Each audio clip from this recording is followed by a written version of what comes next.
Hey everybody, happy Monday! As you can see, I am not at home. I'm at my mom's house up in Washington. But today, let's get down to business. Today we're going to talk about attachment and the type of attachment issues that I believe to be underrepresented in most conversations about it. But before I get into that, are you new to my channel? Welcome! I'm a licensed therapist creating educational mental health content, and I release videos every week. So make sure you are subscribed and have those notifications turned on so that you don't miss out. Okay, now let's get into it. When we talk about attachment, I find that we automatically think about someone being overly attached. Maybe it's because the word itself, attachment, means to feel affection, fondness, or sympathy for someone or something. And sure, there are 4 attachment styles based on John Bowlby's theory of attachment, Mary Ainsworth's research, and Main and Solomon's studies. Now these 4 types are secure, insecure avoidant, insecure ambivalent, and disorganized. But we seem to focus on the overly attached components of these styles and forget all about those of us who are insecure avoidant, disorganized, or even ambivalent. If we fall into those styles of attachment, it means that we never felt that we could count on our caregiver, like our mom, dad, or whomever is taking care of us. Or maybe our caregiver sent us mixed messages about whether we could trust them or not. Therefore, when we are in distress, we don't look to outside support. Instead, we can withdraw and isolate ourselves.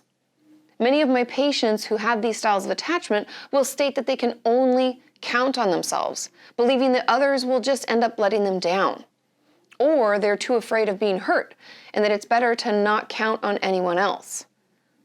Now, obviously, that can cause issues for us in our relationships, because, if we're being honest, we may not even have many of them.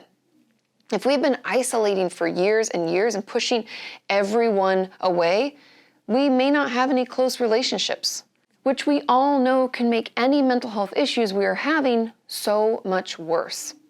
We can push everyone who wants to get close to us away and act as if we prefer to only have casual friends and light conversations.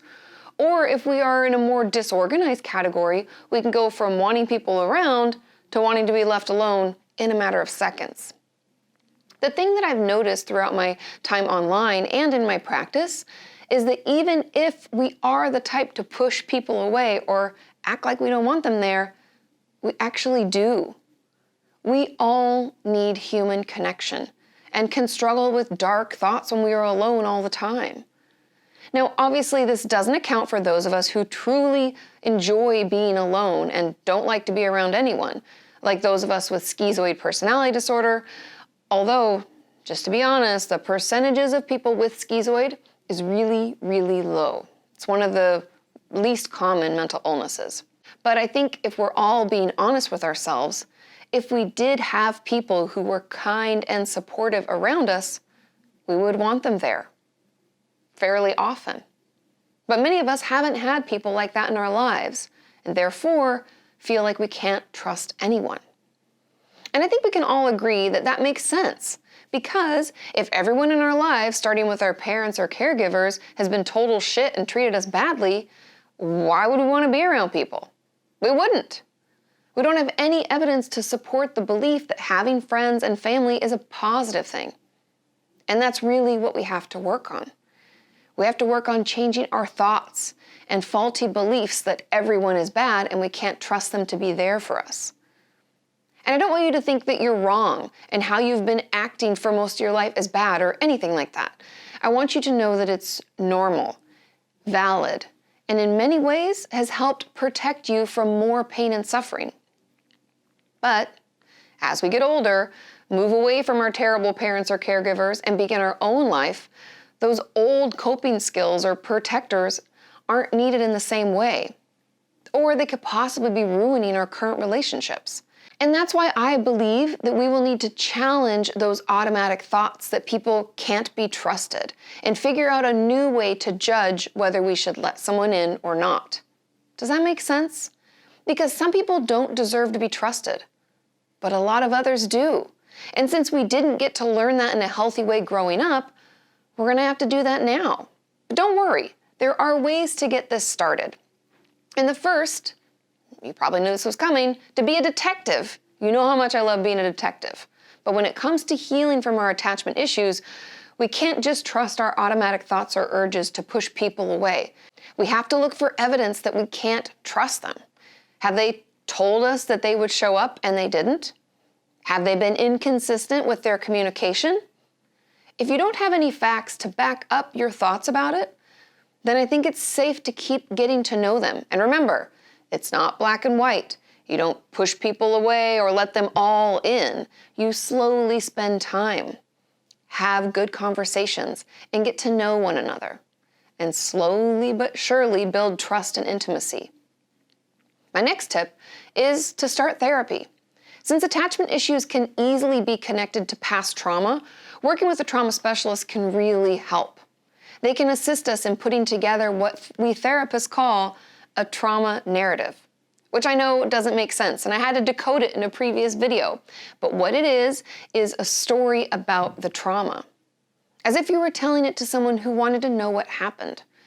You go into as much detail as you can, and yes, it's very difficult. We have stuffed these memories away for a reason. But it can help us make sense of all the jumbled flashes of memories, bits of conversations or upsets, and help you finally process through it. Trauma narratives work well because it weaves together many therapy styles and techniques, like exposure therapy and narrative therapy, etc. I know many of you think I forgot to address the other side of this attachment issue, but I didn't. I remembered because I know that for many of us, we do have relationships. They just aren't always good or healthy, which rolls into the other way this attachment issue can show itself. And that is by us recreating these hurtful and neglectful relationships from our past. Meaning we will date or become friends with someone who is very similar to our neglectful or abusive caregiver, and they will treat us terribly. We can even find ourselves acting more childlike or feeling like we can't leave that relationship. And unfortunately, it's really common. And the reason we do this is because our early relationships, the ones we have with our parents or close family members, they're like a blueprint for what a relationship looks and feels like for us. And for this reason, we can go out into our life and look for people similar to our potentially abusive parents. I know, it's terrible, but in a way, we're comfortable with what we know. And those uncertain or even hurtful connections can be so normal to us that we can't imagine being in a relationship that doesn't feel like that. You've heard that quote, better the devil I know than the devil I don't. I think that might be where that comes from. And some of my patients have told me that people who are kind and thoughtful are boring or not their type. And while I understand where they're coming from, I know that we are all capable of changing our types, especially when that type is linked to past trauma or upset. And the same treatment options as I just discussed will help with these issues as well. If we heal the trauma, the urge to connect with people just like our upsetting caregivers will slowly subside.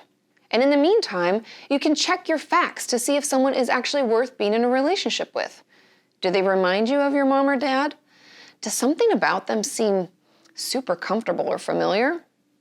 While we work on processing what we went through, it can be safer to feel a little bit uncomfortable or unfamiliar in our relationships. That feeling does go away. But at the beginning, we are trying to get out of those old and familiar ruts or patterns of unhealthy relationships. And doing that can be uncomfortable. I hope you found this video helpful. I am so sorry it's taken me so long to talk at length about this, but I hope you found it helpful and I hope you have a wonderful day, and I will see you next time. Bye.